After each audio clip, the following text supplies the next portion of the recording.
My name is Lawrence Harker. I am 73 years old, and for almost half a century, this house has been the axis around which my life has turned.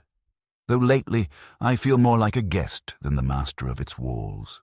I built it with my own hands back in the late 70s when I was still young, full of calloused determination and pride, and I remember every nail driven into the beams and every tile set carefully upon the roof, because I wanted a place not just to live, but to grow old together with Margaret, my wife, the only woman I ever loved and the only person who could soften my sharp edges. For years, this house was not merely wood and brick, but the theater of our ordinary miracles. The smell of her cinnamon rolls filling the kitchen on Sunday mornings, the sound of our children running up and down the stairs in summers that seemed endless, the laughter echoing from the back porch when neighbors came by for barbecues, and the quiet evenings when she and I sat together in worn armchairs, not needing to speak because silence itself seemed like a conversation. When she passed away 6 years ago, it felt as if the air changed temperature, as though every room grew colder by a degree, and the walls began to echo with their own hollowness. The photographs remained in their frames, the curtains stayed on the windows, the clocks kept ticking, yet the soul of the place had gone with her, and I carried on here like a shadow of myself, walking the corridors with hands behind my back, whispering to memories that never answered.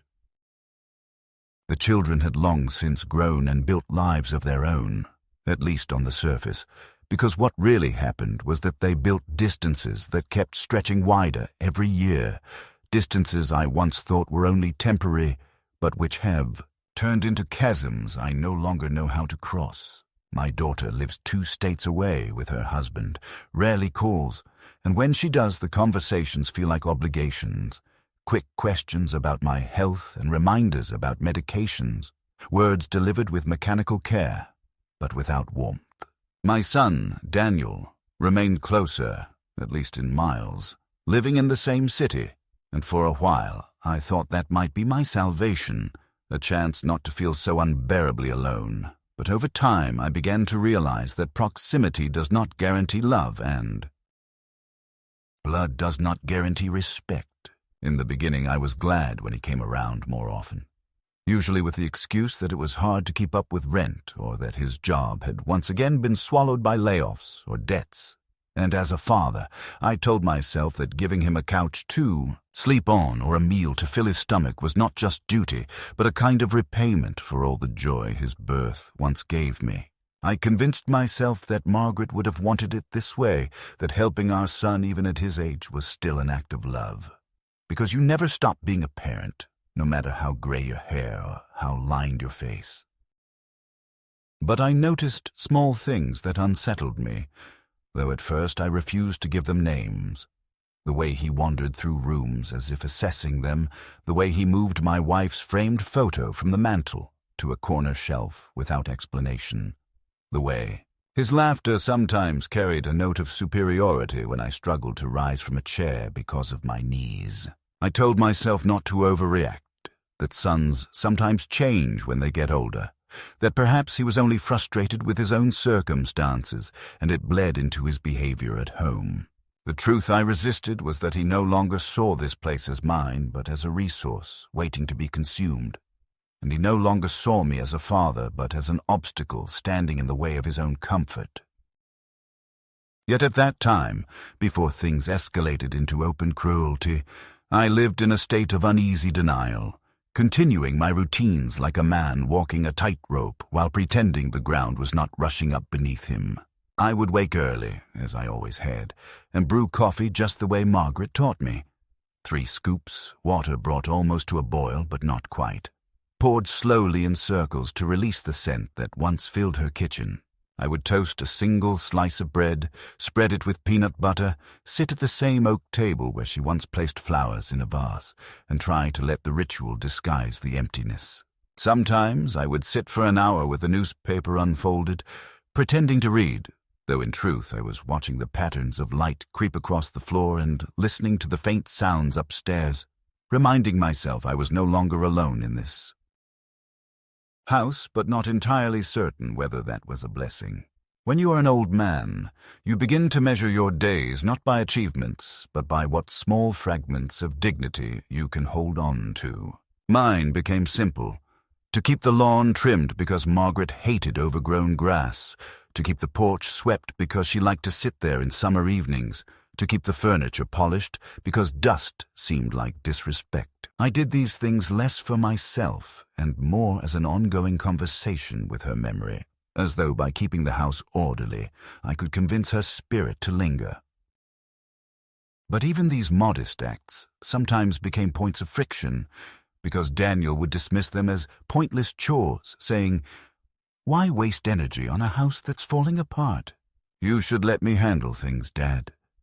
And yet he never handled them, leaving tools rusting in the shed, leaving paint cans open to dry, leaving the gutters clogged.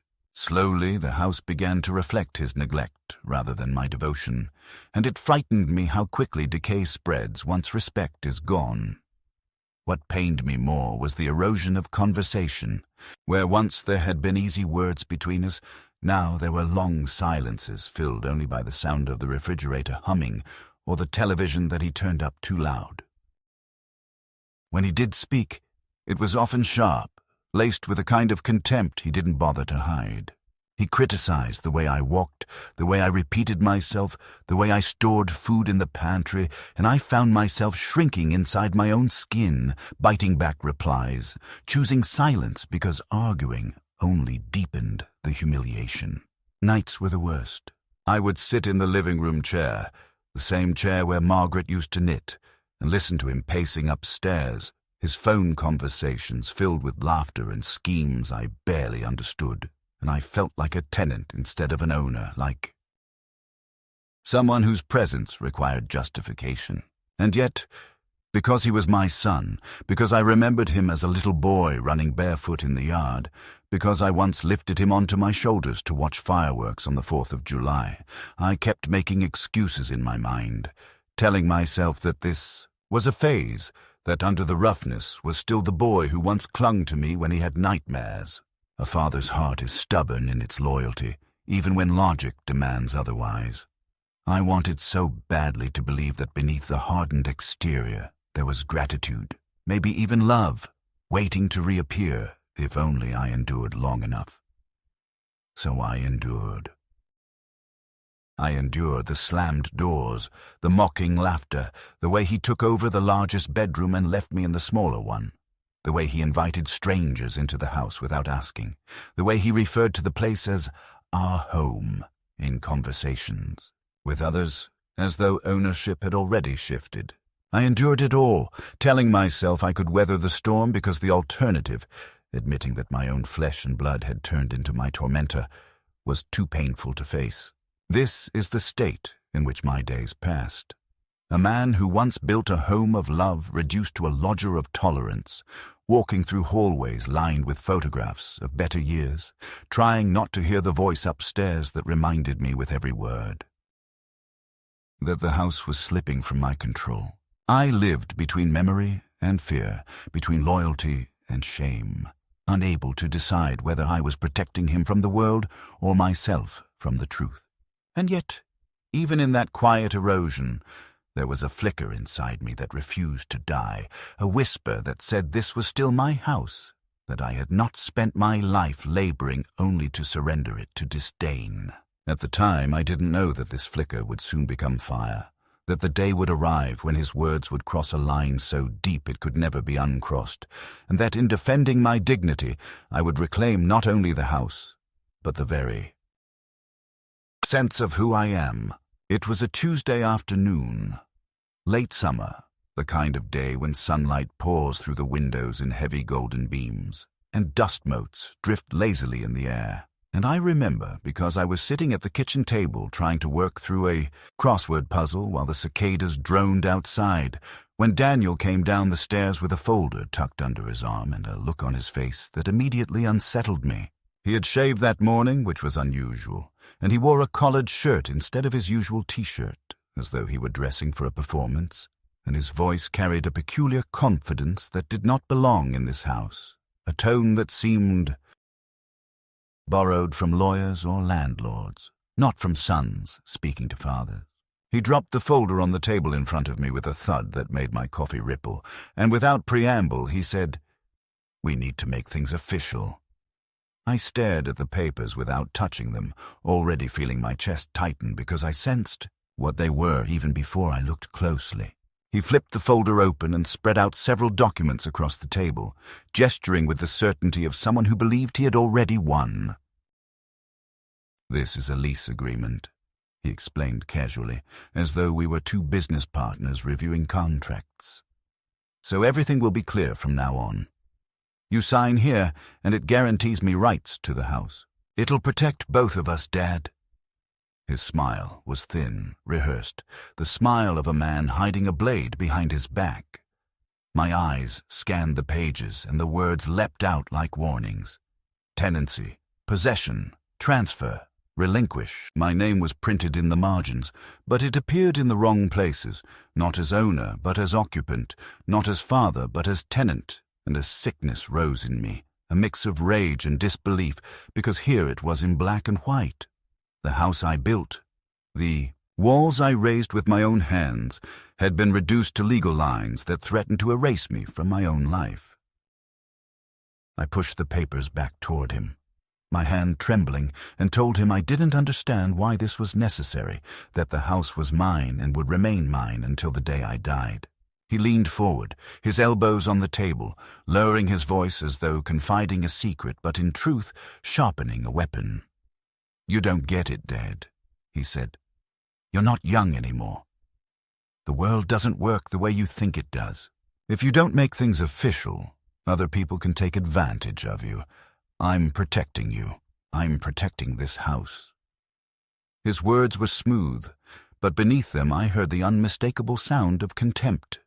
The way people talk when they've already decided you're irrelevant, when they believe they are entitled to what you spent your life building.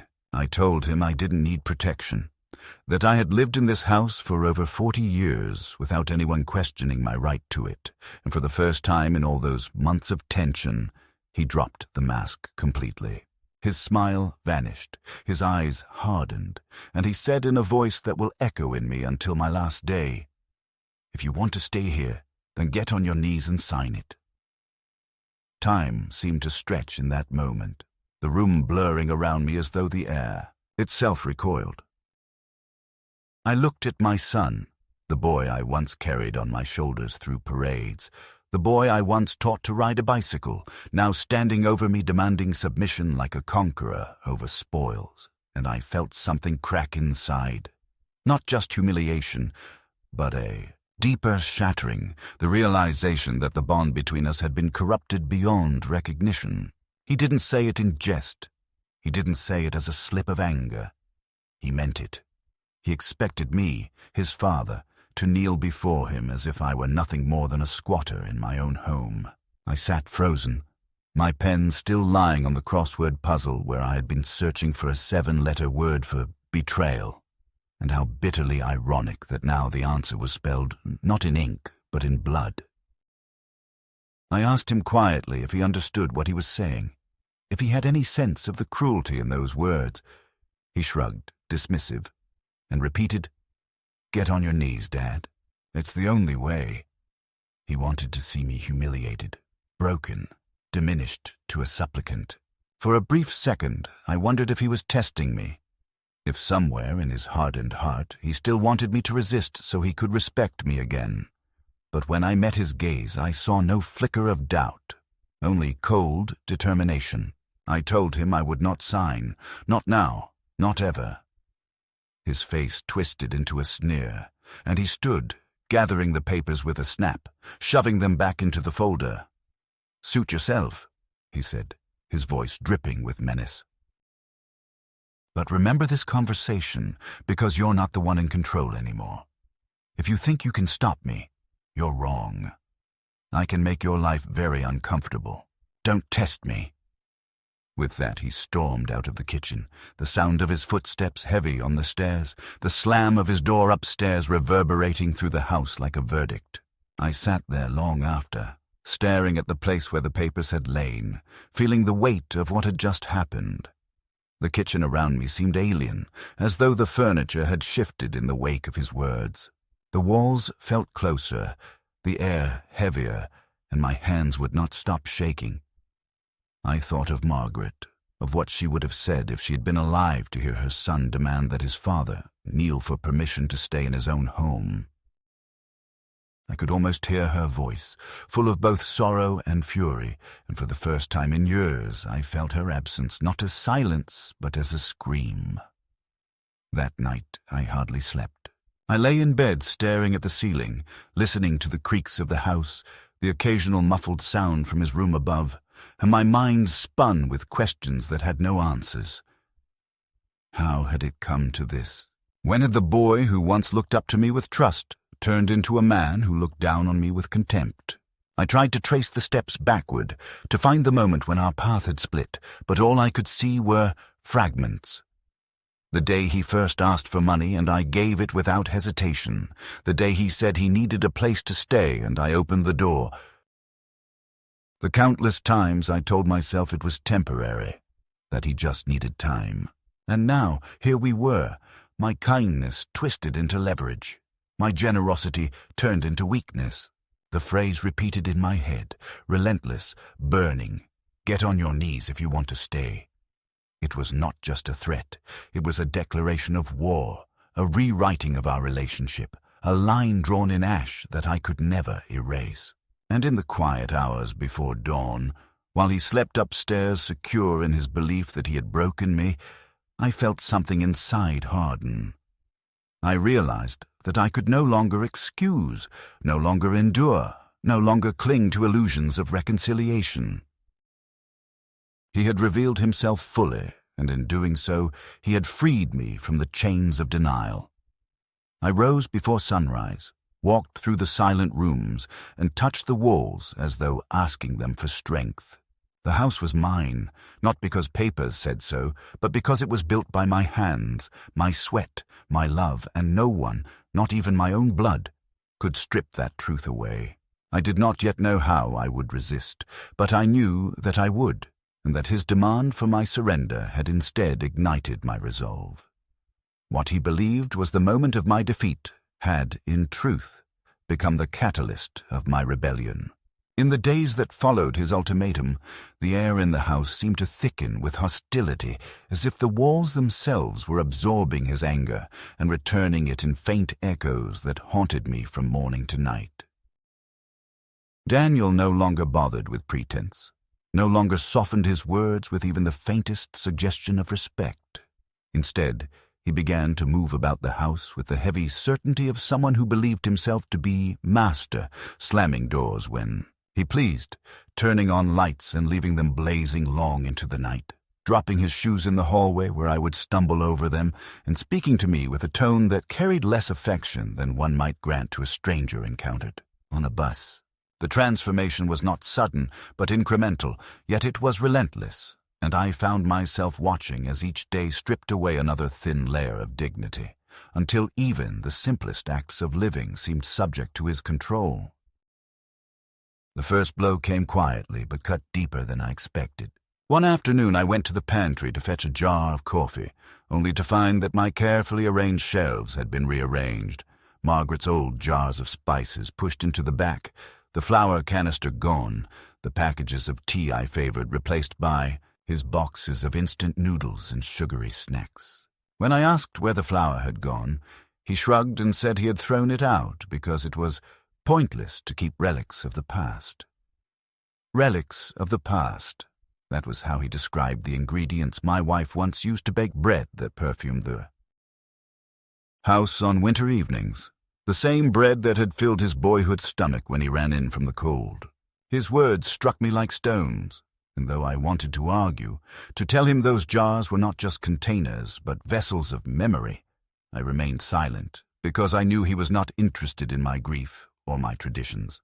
His goal was clear: to erase my presence, to overwrite the fabric of the house with his own careless fingerprints.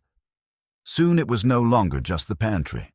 He began locking doors that had never known keys, first the basement, claiming it was unsafe for me to go down there, then the garage, saying he needed it for storage of his tools and that I might misplace them.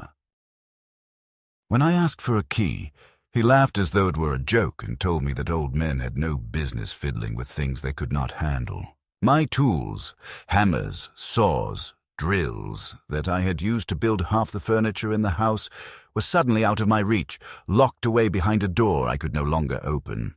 It was as if he was fencing off sections of my life piece by piece, not with violence, but with quiet decrees, and each locked door was another signal that I was being reduced from owner to tolerated guest. Money soon followed.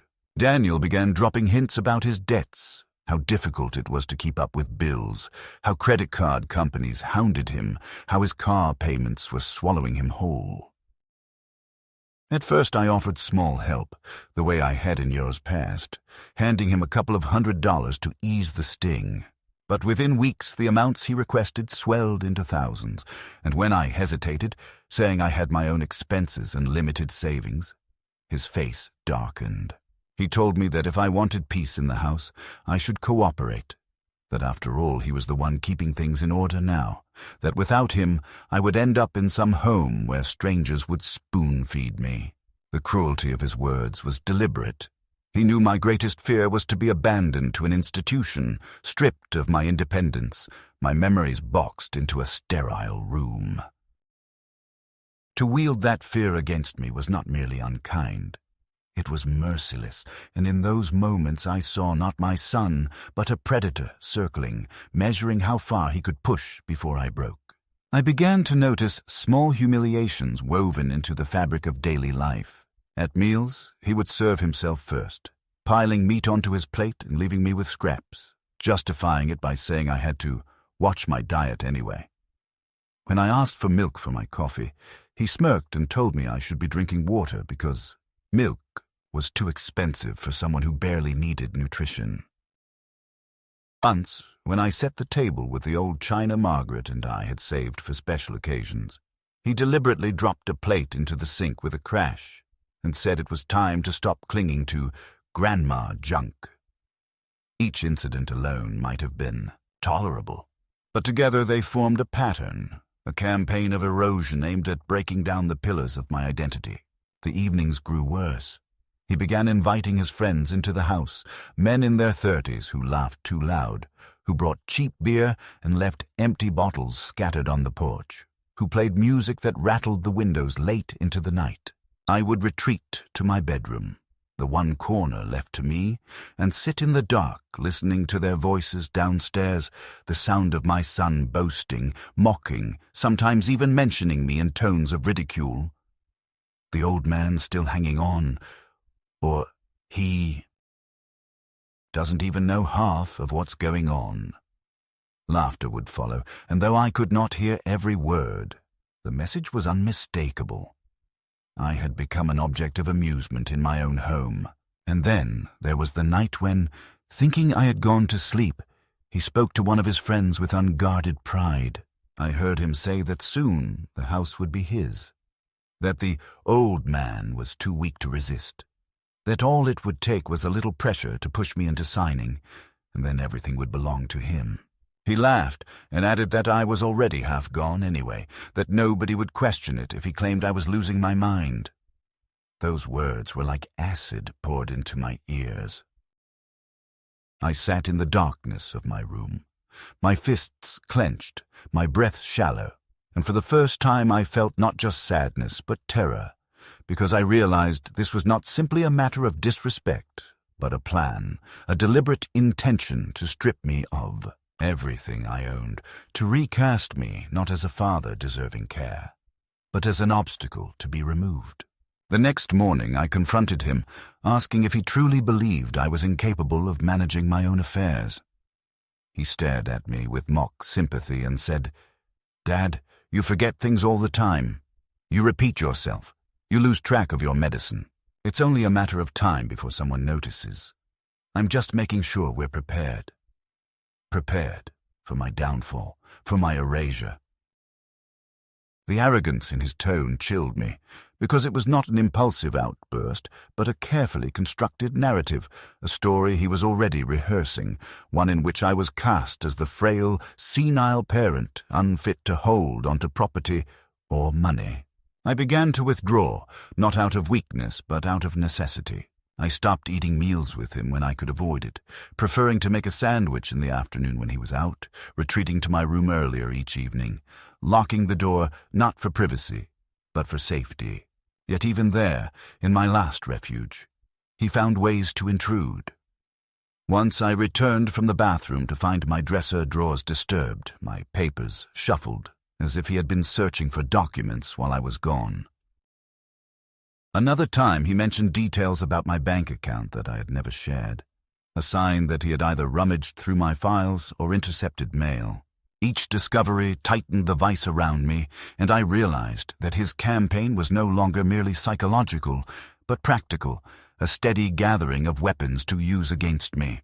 The humiliation reached a grotesque height one evening when, after an argument about the electricity bill, he stood in the middle of the living room, pointed at the chair where I sat, and told me to remember whose house this will be soon. I reminded him it was mine already, but he laughed and said ownership was only a matter of paper and perception, and both could be changed. His friends laughed with him as though it were a clever joke, but I sat there with my face burning, realizing that I had become a spectacle, that my authority had been so thoroughly undermined that even strangers felt free to sneer at me under my own roof. It was in those days that I began to feel the old rhythms of the house change. Where once there had been harmony, the ticking clock in the hallway, the soft creak of Margaret's rocking chair, the peaceful hum of a home built on love, there was now a discordant symphony of slammed doors, shouted laughter, and whispered conspiracies. The house no longer felt like a sanctuary, but like a battlefield where each step I took was watched, each word I spoke twisted, each silence interpreted as weakness. And though I had endured many storms in my life, from financial struggles to the death of my wife, I knew this was different. This was not a storm to be endured. This was a siege, and if I did not act, I would be overrun completely. Yet in the darkest hours, as I lay awake listening to the hostile rhythm of his footsteps overhead, a strange clarity began to form. His cruelty was sharpening my resolve rather than dulling it. His contempt reminding me that I was still capable of feeling anger, and anger can be a kind of fuel. I did not yet know how I would resist, but I knew I could no longer live by endurance alone. Something within me stirred, the old stubbornness that had built this house brick by brick, and I realized that the first escalation of his war against me was also the first call to arms in my defense. I would not surrender. I would not kneel. I would not allow the son I had raised to bury me alive inside the walls I had built. It was one night in early autumn when the air outside had begun to carry that faint chill that warns of the coming winter, the kind of night when Margaret used to draw the curtains early and place another quilt on the bed, that I stumbled upon the truth in a way that left me shaking with equal parts rage and despair. Daniel had invited one of his friends over, a thick-set man with a voice like gravel and a laugh that echoed through the floorboards, and though I tried to retreat to my room and close the door, their voices carried easily through the old wood of the house.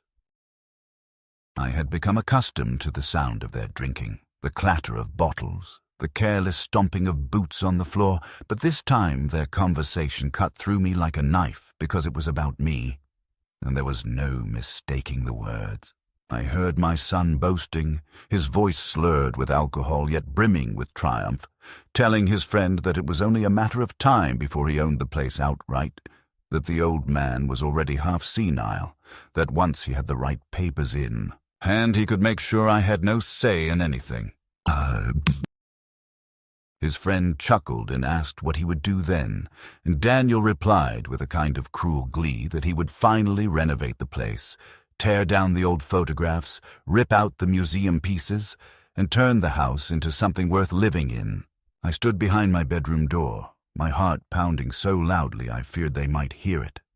And in that moment, I realized that all my quiet endurance, all my attempts to excuse his behavior as the frustration of a struggling man, had been nothing but self-deception. He did not see me as a father, not even as a man deserving of respect. He saw me as a burden to be displaced, an obstacle between him and property, a relic clinging to bricks and beams that he believed already belonged to him. The cruelty of it lay not only in his words, but in the casual way he spoke them, as though it were a matter already decided, a future carved in stone, and my existence in that house was merely a temporary inconvenience. I remember retreating to the edge of my bed and sitting there with my hands clasped together, trying to steady the trembling that spread from my chest to my fingertips. The room around me felt suddenly foreign, not the sanctuary I had built with Margaret, but a cage where the very person I had raised as a child now planned my eviction. I thought of the countless nights I had stayed awake tending to him when he was sick, the sacrifices I had made so he could have opportunities I never had, and it was as though every act of love had been twisted into rope he now used to bind me. The betrayal was not abstract. It was flesh of my flesh turning against me, and that is a wound deeper than any inflicted by strangers. The next morning I tried to confront him, my voice shaking but steady enough to ask what he had meant by those words. He looked at me with an expression I will never forget, a mixture of irritation and amusement, and said, "You shouldn't eavesdrop, Dad. You don't always hear things right. Maybe you're remembering wrong." It was a clever move, subtle and poisonous, because he was planting seeds of doubt, implying that my mind was already failing, that I could not trust my own memory. When I insisted I had heard him clearly, he laughed and said, "If you're that worried, maybe you should see a doctor. Get yourself checked out. People your age start forgetting all kinds of things. Wouldn't want you wandering off and burning the place down by mistake." His smirk was unbearable, because I understood what he was doing, building a narrative of my incompetence, preparing the ground so that when the time came to push me aside, he could point to these very conversations as proof. That day marked a turning point inside me, because I understood at last that silence was no longer protection, but complicity. Every time I kept quiet, every time I told myself he was just struggling, I was feeding the fire that threatened to consume me. He was not drifting into cruelty. He was steering straight toward it with purpose. The stakes were no longer simply about respect or dignity, but about survival. Whether I would be allowed to remain in the home that had defined my life, or whether I would be erased, left to wither in some institution while he gutted the house and claimed it as his own. I began to watch him more carefully, noting the way he studied the mail when it arrived, sometimes opening envelopes addressed to me and leaving them on the counter as though it were nothing. I noticed how he lingered near the drawer where I kept my bank statements, how his questions about my finances became more pointed, how he asked whether I had updated my will. All of it painted a picture I could no longer ignore. He was circling closer to the heart of my life, ready to seize control the moment I stumbled. Yet even as fear gnawed at me, something else grew stronger. There was a moment, late at night, when I stood in the kitchen staring at the worn table where Margaret and I had once shared our meals, and I felt a surge of resolve rise in me. The house was not just walls and wood. It was memory. It was love. It was proof of my labor and my endurance, and if I allowed him to take it, I would be betraying not only myself, but her, the woman who had trusted me to guard what we built together. It was in that moment that I swore silently to her memory that I would not allow him to succeed, that I would not surrender quietly, that whatever strength remained in me would be used to defend this place against his greed. The midpoint of our conflict was not marked by violence or dramatic confrontation, but by that quiet, chilling realization. He was actively plotting my erasure, and I, in turn, could no longer pretend otherwise. From that night onward, I ceased being merely a weary old man trying to survive under his roof. I became a man preparing, however silently, for battle. The days after that realization did not calm but tightened like a belt around the ribs, and every morning I woke with a small jolt of dread because I knew the next humiliation would arrive dressed as necessity, which is to say, he would claim it was. For my own good while stripping one more small freedom from my hands. And what made it worse was the way he began to narrate me to others as if I were already diminished, a story he told with such casual certainty that I sometimes felt the house itself believed him. He started with the telephone, switching our landline to a cellular plan, so you don't get scammed by telemarketers, which sounded reasonable until I realized my number had been changed without my consent, and all calls routed through his device. Under the pretense of screening, a gate he could raise or drop at will so that when my church friend Mrs. Ellery tried to reach me about a service I'd promised to attend, he told her I was resting and not up for visitors, and when the bank called to verify a suspicious attempt at an online password reset, he took the call on the porch with his back to me, nodding gravely like a guardian while I stood at the window feeling like a ghost knocking on my own glass. He brought home small black cameras with glossy eyes and said they were motion sensors for safety, which he mounted in the hallway, in the kitchen, and on the porch, and later I found a tiny one hidden among Margaret's porcelain birds. On the sideboard, the red recording light pinpricking the dark like a confession, and when I asked why the house now watched me, he answered that older people fall, that it would be good to have a record, that he was only trying to be responsible, and I understood that responsibility in his mouth meant control. He turned the refrigerator into an argument about budgets, scrawling lists on the door with a marker where he divided food into columns that read shared and personal, placing my staples, milk, eggs, bread, on the top shelf, and announcing that I should ask before using anything from the lower two. And then he would forget to replace what he labeled mine so that I was forced to ask anyway, which meant I had to stand in the kitchen like a supplicant weighing the cost of dignity against a glass of milk. He began locking the thermostat behind a plastic cover, an absurd little cage like you'd see in office buildings, and set it to 62 in the evenings because heat is expensive, while he carried a space heater to his room and closed the door. And on one particularly cold night when my hands ached and my breath smoked in the hallway, I took a screwdriver and pried the cover open with the delicate patience of a burglar, turning the heat up and then replacing the cover and sitting in the dark, with the guilty warmth spreading through the vents as if I had committed a crime against my own comfort. In the morning, he discovered my rebellion and delivered a lecture about waste as though I were a child who had left the faucet running. The small acts accumulated until even the most ordinary movements in the house felt like negotiations. Whether I could use the washing machine without overloading it, whether I should mow the lawn or leave it for his friend who knew the right way, whether I should move my papers from the dining room because we have company coming that never came, and each conversation ended the same way, with him glancing past me toward some horizon where I was already absent. There came the afternoon when he appeared with a woman in a powder-blue blazer carrying a tablet and a smile that was too polished to be sincere, introducing her as a care coordinator who offered consultations to families considering assisted living. And I stood in my own living room while she asked questions in a soft voice about activities of daily life, how often I bathed, whether I remembered to take medication, whether I had ever wandered, and Daniel answered for me with little corrections that turned ordinary forgetfulness into pathology, a missed dentist appointment into evidence of decline. And when I protested, he patted my shoulder and said I was getting overwhelmed, that this was exactly why they were here, to help. And the word help tasted like a bitter pill that lodged in my throat. The coordinator took discreet photographs for the home safety assessment, lingering on the worn rug where Margaret used to sit cross-legged to sort quilts on the step where the varnish was rubbed to a dull shine by years of our going and coming on my pillbox.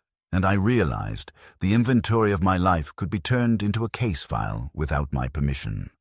When she left, she handed me a folder with brochures, glossy as postcards from exile, pictures of smiling grey-haired people in gardens that looked nothing like the plot behind my house, and a post-it note with a date and time for a tour, if you're feeling up to it, though the appointment had already been made. That night he brought a man who said he was a notary, heavy and serious with a stamp pouch on his belt, and placed a thin stack of papers before me while explaining in a patient voice that it was just a contingency plan, a durable power of attorney. That would make things easier in emergencies. And because I had been a cautious man all my life, the kind who double-knotted shoelaces and kept insurance premiums paid, the logic hooked me for a moment, and I felt the gravity of the room tilt toward compliance. Yet something in the phrasing, a clause about real property transactions and the transfer of title to the benefit of the agent, snagged my eye like a nail through fabric. I asked for time to read. He said we had been through this and that I was being paranoid. I told the notary I wouldn't sign anything tonight, and the man looked at my son with flat professional disappointment, packed his stamp back into the holster, and left without a handshake. Daniel did not shout, because shouting can be replayed against you. Instead, he stood in the doorway and said quietly that disappointment could be deadlier than anger, that I should think about how difficult he was finding it to keep this place afloat, that men who refused to accept help often brought ruin on themselves. And then he went upstairs, and the creak of each step rang like a little gavel declaring me incompetent. After that, he came at me sideways, not so much attacking as eroding, telling the neighbors on the sidewalk that he worried about my driving even though I had surrendered my keys years ago by choice, telling the mail carrier that I confused bills and magazines so she should hand everything to him, telling Mrs. Ellery at church, when he deigned to drive me, that I had a good day today, as if all days were measured against an invisible scale of decline.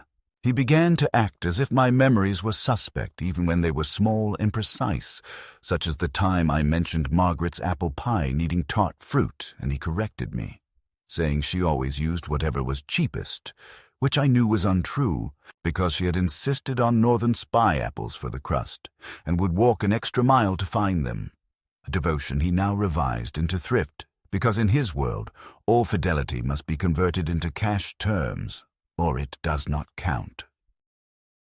Gaslighting is a word I'd heard on television without ever expecting to feel it tightening like a ligature around my sense of self.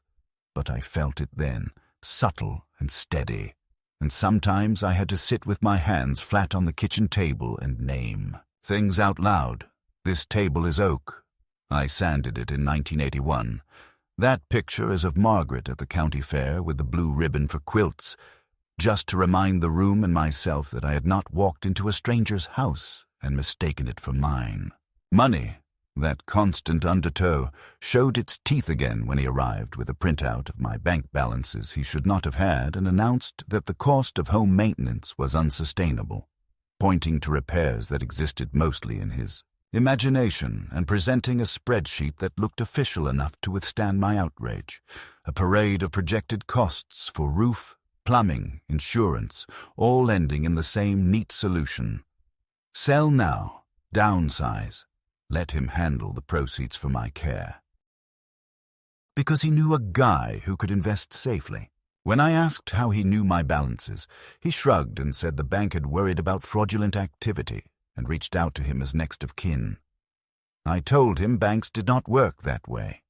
He smiled and said the world worked, how people made it work, and I heard in that line the sly pride of a man who believed rules were suggestions, and that if you carried yourself with enough certainty, doors would open that should have remained locked.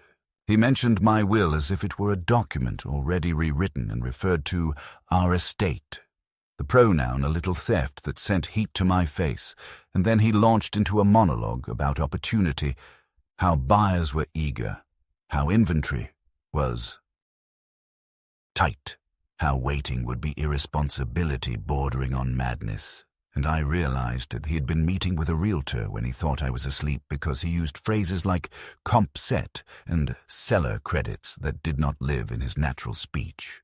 I started to gather myself in ways he could not easily see, visiting the library in the afternoon to use a computer that was not monitored by his safety devices, scanning what the county recorder kept in the public rolls about the deed and printing, copies which I folded into the back of an old hymnal, hiding the hymnal behind a row of encyclopedias he never touched, making a list of numbers on a sheet I titled Gutter Repairs, in case he glanced over my shoulder, though the digits were not.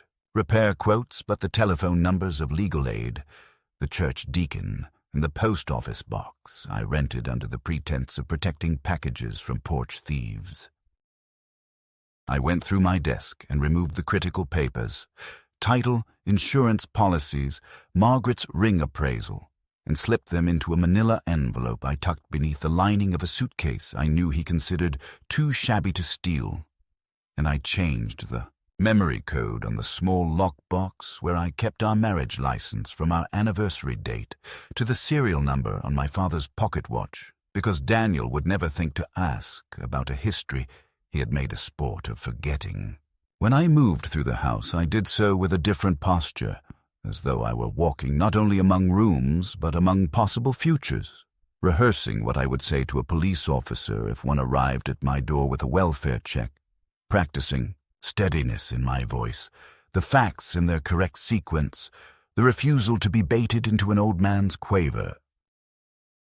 The second escalation revealed his motives with a crudeness he could not disguise, and it happened during an argument he started over the trivial matter of the trash cans not being pulled to the curb, a domestic complaint that flared into something uglier when he called me selfish, and I told him he should be careful with words that can boomerang. He snapped back that if I had been less selfish when he was growing up, he might have finished college, that if I had bought him a better car, he might have made it to finals, that if I had not insisted on help with Margaret's hospital bills, he would not have fallen behind on rent, and it struck me like lightning that in his ledger love registered as debt, that in his math every sacrifice was a theft from the future he believed the world owed him.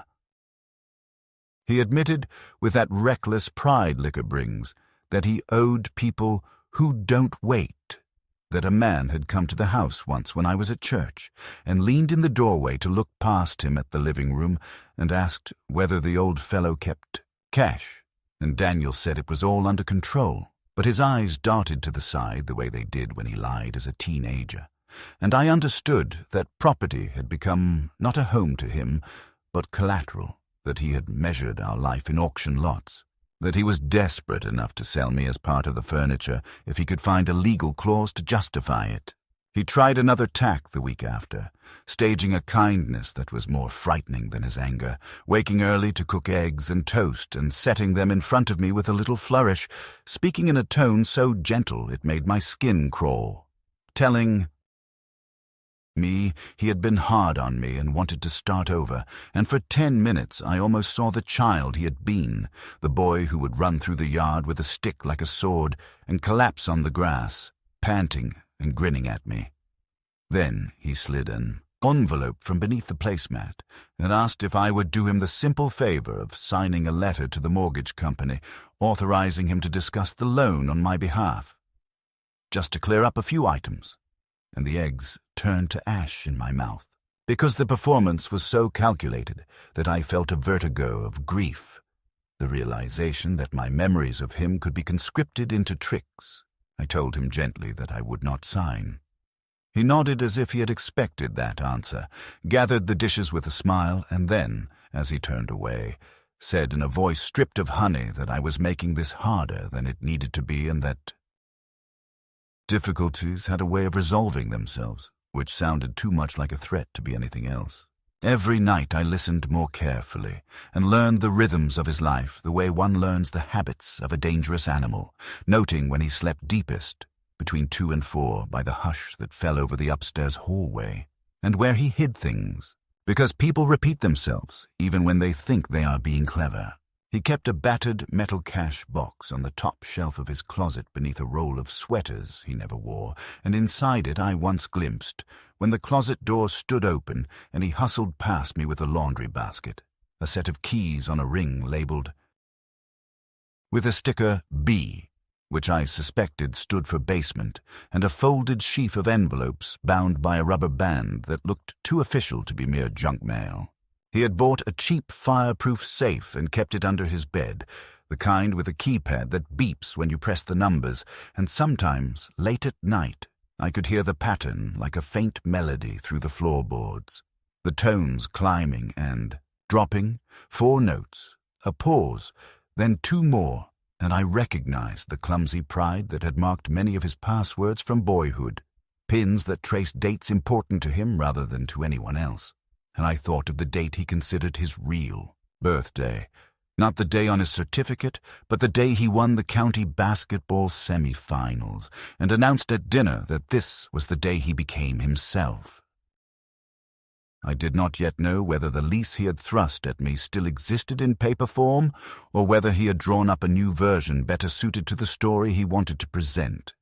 But I felt with a certainty that surprised me that the proof of his intentions lay nearby, and that the night would come when the house's silence would be my ally rather than my enemy. The cruelty sharpened once more when he called the police to our door under the pretext of concern, telling the dispatcher I had become agitated and refused to take medication, and 2 officers stood on my porch with the rehearsed calm of men who have seen both tragedy and farce, asking if everything was all right, if there were weapons in the house, if I minded showing them my pills. I lined the bottles on the table, names facing forward, explained the dosages with the same measured voice I had used to balance ledgers in the hardware store where I worked for 30 years, and the older officer, who had gray at his temples and an air of exhaustion, asked Daniel to step outside with his partner while he remained with me and listened in a silence that felt like respect. When they left, the younger officer nodded to me as if to say he had seen this play before, and Daniel's fury afterward was not hot, but cold. A narrow line of lips and a sentence hissed through teeth. "You won't win sympathy forever." It was then I understood that he hoped to produce a paper trail of instability, calls, notes, assessments, that would later be weaponized, and that my stillness, my orderliness, my clarity were not mere temperaments, but shields I had to carry constantly. One evening, returning from the library with copies of the deed folded in my coat, I heard voices in the living room and paused in the hallway where the shadow from the stair banister striped the floor. A woman with a leather binder stood by the fireplace while Daniel gestured at the mantel where Margaret's photo sat, and they spoke in the shorthand of people discussing price per square foot, the woman advising new paint in greige, the removal of personal items for staging, and Daniel saying he could store the old man's stuff in the basement until closing. They moved from room to room, evaluating not our life, but our footage, and when they reached the doorway where I stood, he performed a little start of surprise and said, overly bright, that I was thinking of moving somewhere easier, and the woman tilted her head and smiled at me with that professional pity which made me want to spit. I excused myself and climbed the stairs with careful dignity, my coat crinkling, the copied deed pressed against my ribs like a thin shield, and in my room I sat on the edge of the bed and stared at the photograph of Margaret on the dresser until the rage softened enough to let me think. It was then that the plan formed, not as an explosion, but as a series of adjustments, a choreography of small, decisive movements that would require patience and timing and the courage to do what I had always avoided, because I had liked to believe that decency could outweight treachery. When the second escalation finished unfurling itself through the house, when the cameras blinked and the thermostat ticked cold and the brochures gleamed from the coffee table with their false gardens, I understood that I would not convince him back. Into the sun I remembered that reason was a language he had chosen to unlearn, and that my path now ran through action rather than discussion. I sharpened my resolve the way a man sharpens a blade he hopes never to use. I mapped the creaks in the floorboards outside his room. I timed the beeps of the safe and practiced the stealth of my hands on the carpet so that even the dust would not be disturbed, and I waited with a patience that surprised me, because beneath the fear and humiliation, something calmer had taken root, a determination not born of hatred, but of duty. To the woman I loved, who had trusted me with this house, to the younger man I once was, who had hammered these studs in summer sweat, and even to the old man I am now, who still deserves a roof that does not despise him. I knew there would be a night when the house would hold its breath with me, when his sleep would deepen into the oblivion that follows liquor, when the safe would surrender its paper secrets to the numbers I had memorized, and when I would carry those secrets into the dark yard where the rusting burn barrel waited, and there I would feed the fire with the lie he had written about my life, not out of vengeance alone, but to reclaim the truth I had allowed him to smother under the polite name of help. The night it finally happened was one of those nights when the house seemed to hold its breath, as if even the old wood sensed that something decisive was about to unfold.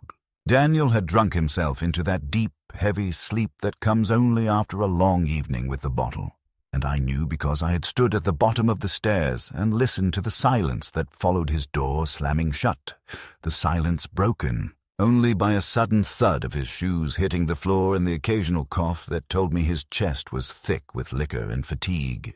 I waited longer still, pacing the kitchen with my heart pounding against my ribs as though testing their strength, until the clock read just past 2 a.m, that dead zone when even the restless dogs outside had given up their barking. It was then that I made my move, every step deliberate, every breath measured, carrying with me not just anger but the cold clarity of a man who has been cornered for too long and now sees only one exit. I crept up the stairs, barefoot, careful to avoid the boards I had long known would creak, and paused outside his door. His snoring rumbled through the crack, uneven but steady enough to reassure me he was gone to that oblivion he never earned, but claimed every night from the bottle. I turned away, went to his room, and there beneath the bed was the cheap fireproof safe, squat and ugly, the keypad blinking a faint green light. I had listened for weeks to the pattern of beeps in the darkness, and I pressed the numbers now with a hand that trembled not from fear, but from the magnitude of what I was about to do. The code was exactly as I suspected. The date of that long-ago basketball victory he had once claimed was the real day of his birth, and the safe opened with a click that seemed louder than thunder in the still house. Inside was the proof of all his schemes, the forged lease he had thrust at me, fresh copies with his signature neat and firm beside my own shaky scrawl from the day he had tried to force my hand. Only this time the document was stamped and notarized. By someone I had never met, a stranger's validation of a lie meant to strip me of everything. Alongside it were envelopes with bank statements that did not belong to him, my accounts with withdrawal slips already filled in, papers that showed he had tried to position himself as power of attorney, letters drafted to social services whispering of my supposed decline, a dossier built on fabrications ready to be deployed the moment he decided it was time to declare me incompetent. Holding them in my hands, I felt the weight of his betrayal settle into something sharper than sorrow, a resolve as cold as the night air slipping through the cracked window. I gathered every page, every slip, every counterfeit proof of my supposed weakness, and carried them down to the yard, where the rusting burn barrel stood waiting like a sentinel. The moon hung low, its light silvery on the grass, and I struck a match with a steadiness that surprised me, feeding the flame first with the smallest sheets, watching the fire catch and flare, then dropping in the lease itself, the paper curling and blackening, the ink blistering until the words dissolved into smoke. I stood over that barrel until every scrap had turned to ash, until nothing remained of his ambitions but a faint grey dust that floated upward and vanished into the indifferent sky. But it was not enough, and I knew it. Destroying the papers meant he no longer had the weapons he planned to use, but it did not strip him of his will to dominate.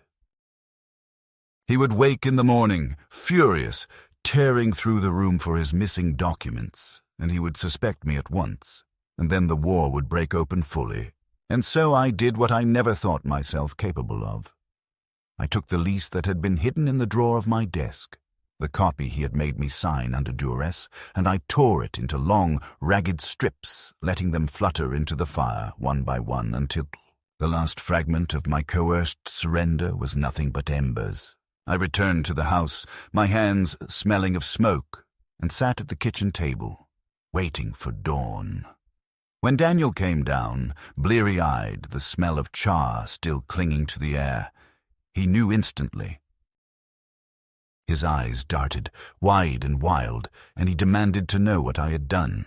I told him calmly, in a voice that did not waver, that every lie he had prepared was gone, that his schemes had turned to ash in the barrel, and that he would never again reduce me to a signature trembling on a page. He lunged at me then, his face twisted with a rage that looked almost like fear, his hands gripping my shirt front as if he meant to shake compliance back into me, but I did not flinch. For the first time in years, I looked him square in the eyes without blinking, and what he saw there was not weakness, but finality. "You will not take this house from me," I said, each word slow and deliberate. "You will not take my name, my dignity, or my memory. This is my home, and I would rather see it in ruins than let you steal it." He froze, his grip slackening as though the strength had bled out of him, and for a moment the silence between us was so deep it felt as though the house itself listened. Then he released me, shoving me back into the chair, muttering that I was insane, that I would regret this, that without his guidance I would fall into ruin. But his words rang hollow now, stripped of their power, because I had taken back the one thing he could never replace, the right to decide my own fate. That morning marked the climax of our war, not because fists were raised or blood was shed, but because the balance had shifted irreversibly. I had burned his weapons, and in doing so, I'd set fire to the chains he had wrapped around me. Whatever came next, his vengeance, his plotting, his eventual departure, I knew I had reclaimed the ground of my life. The house still stood, and so did I, and for the first time in too many years, I no longer felt like a guest in my own home. When the fire had eaten the last scraps of his ambition and the morning sun broke pale and cold across the yard, I sat in the kitchen with a cup of coffee that tasted stronger than any I had brewed in years, not because the beans were different, but because I drank it with the knowledge that something inside me had shifted permanently.